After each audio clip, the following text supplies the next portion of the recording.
So the UFC is heading to Miami, Florida. For UFC 314, headlining is going to be Alexander Volkanovski versus Diego Lopes. In today's video, we're going to be breaking down the full card for you guys. Starting with the first fight, Darren Elkins versus Julian Erosa. And I kid you not, Darren Elkins doesn't have a single reputable name on his resume. I was taking a look at some of his highlights and his record, and he really doesn't have anybody. He did take Volk to a decision way back when, and he did get finished by Charles Oliveira in the first round. But as for Julian Erosa, he has a couple solid wins on his resume. He did knock out Nate Landwehr in the first round.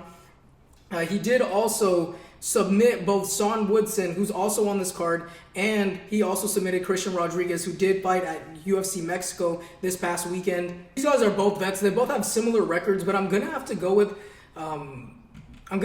Julian Erosa. I think he ultimately is the better striker. He's also better on the ground. He has a couple solid submissions. Moving on up the card, we have Jim Miller versus Chase Hooper. And man, they gotta give Chase Hooper somebody that's not so old. He did just come off of a win against Clay Guida in the first round at UFC 310. I actually attended that. I know I'm not gonna live that moment down. It was my first ever UFC event, but he did submit Clay Guida by an armbar in the first round, which was very impressive. And ultimately, I'm going to have to go with Chase Hooper on this one. Jim Miller has been around for so long. You know, he's been around for UFC 100, 200, 300. The longevity on this guy is absolutely crazy. He does have a 38-18 record, so an absolute massive amount of fights. And I'm really surprised that he stuck around for this long. But Chase Hooper is ultimately better everywhere. He's kind of just beating up an old man here. He does have 3 submissions in his last 3 wins, so his ground game is pretty underrated, at least for the lightweight division. And I would like to see him after this one probably get a ranked fighter after this.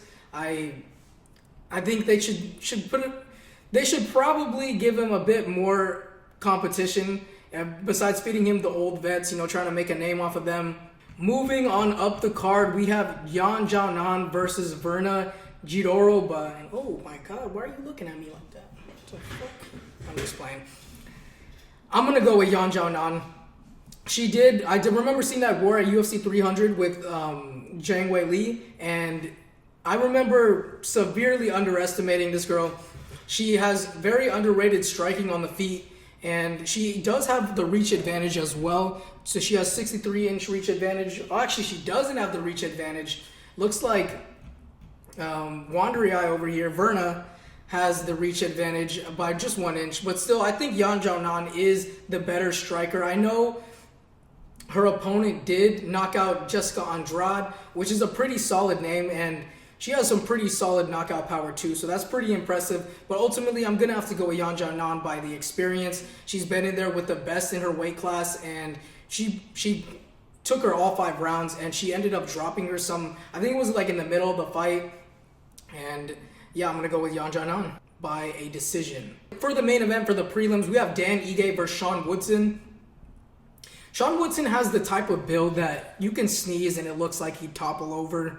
And I see Ige finding his chin. I know he is coming off of a couple losses. And every time Ige gets a step up in competition, it seems like he does lose.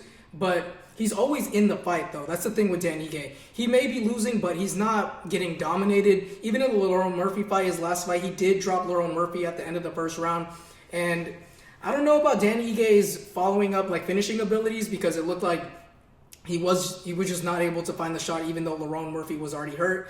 But I don't think Sean Woodson is on the level of opponents that Ige has faced.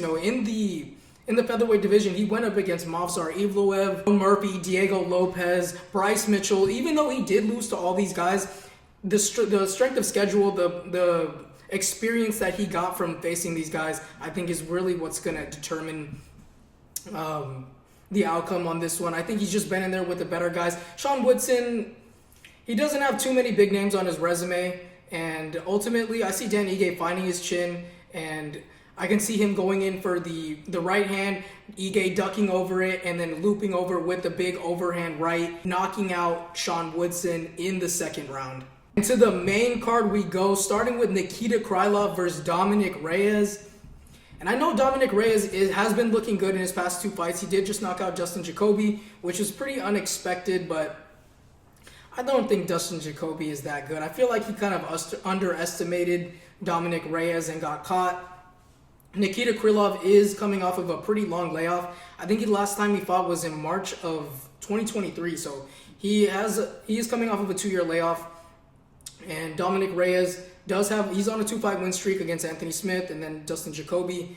But let's be real, who doesn't have a win against Anthony on paper? Smith. I'm going with Nikita Krylov on this one. My heart's telling me Dominick Reyes, but my mind's telling me Nikita Krylov. I think Nikita Krylov, if you have any sort of power and that touches Dominick Reyes' chin, I don't think it's going to end well. I think Dominick Reyes is going to get probably knocked out in this fight. I would say somewhere second or third round. And next up, we have Yair Rodriguez versus Patricio Pitbull. It looks like he hasn't been loaded into the system just yet. We have just a silhouette of a figure here, but Yair Rodriguez is going to be welcoming Pitbull to the UFC. And ultimately, I'm going to go with Yair Rodriguez. I think this is just a bad stylistic matchup for him. I know a lot of casuals are going to be saying, oh, Patricio Pitbull is the best bantamweight in the world. I know that was a bit of talks, I think about a year ago. There was talks of that.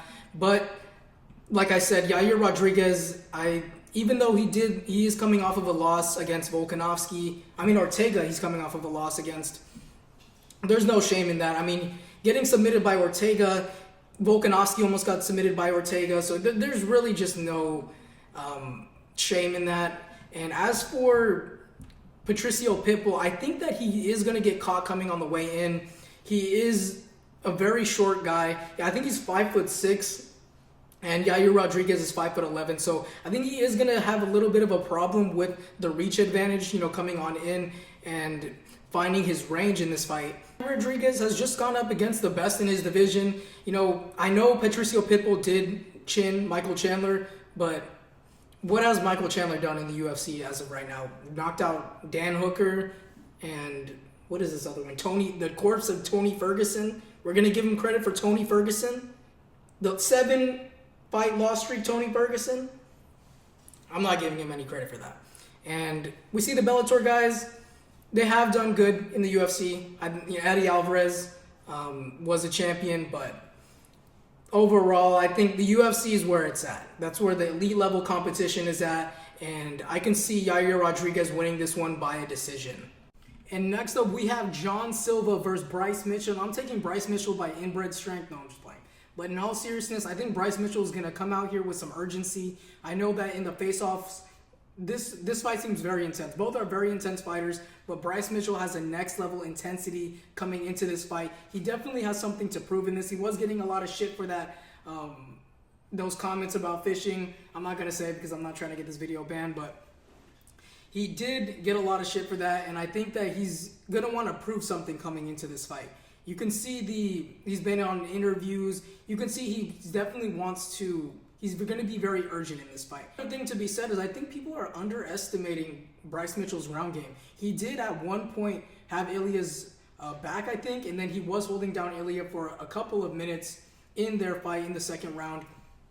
Even though he didn't make most of the takedowns, his entries are pretty solid. He's kind of like a jack of all trades. He's decent in the stand-up, so I can definitely see a world where John Silva is able to KO Bryce Micheal. But we haven't really seen too much of Bryce Mitchell's ground game. I feel like this is the fight that's really gonna decide where John Silva's at. And I don't think this is a fraud check incoming. John Silva's gonna get fraud checked. Gonna come in there with next level urgency, trying to prove something. And ultimately, I can see Bryce Micheal getting it done by either a late submission, maybe in round 3, or 100% a decision. But either way, this is a very close fight. I would say that it's probably as close to maybe like a 45-55 for Bryce. So I'll go Bryce by decision. Next up, we have Michael Chandler versus Paddy Pimblett, and there is no world where Paddy Pimblett beats Michael Chandler. This defense is just so bad in the striking.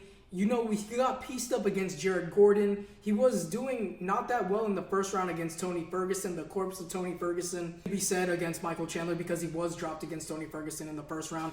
But that Tony Ferguson seemed a little bit more sharp. It was the last glimpse of prime Tony right there. Just not yet convinced. I'm not on the hype train of Paddy Pimblett yet. He did submit Bobby Green in a pretty impressive fashion, but Bobby Green kind of threw himself in that submission.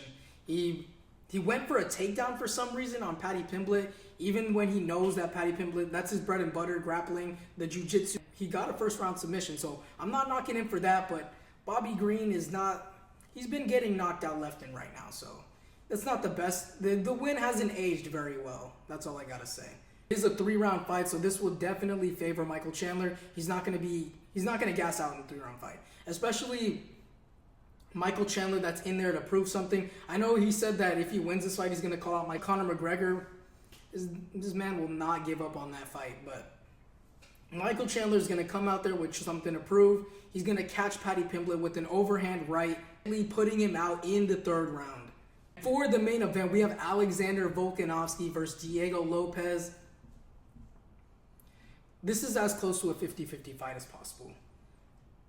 It really is going to depend on how Alexander Volkanovski's chin is looking. I know he hasn't fought for a while after the Ilia Topuria knockout, but man, Diego Lopes has such a good 1st and 2nd round. It's really going to determine if... It's really all up to if Volk can weather the storm in the first 2 rounds.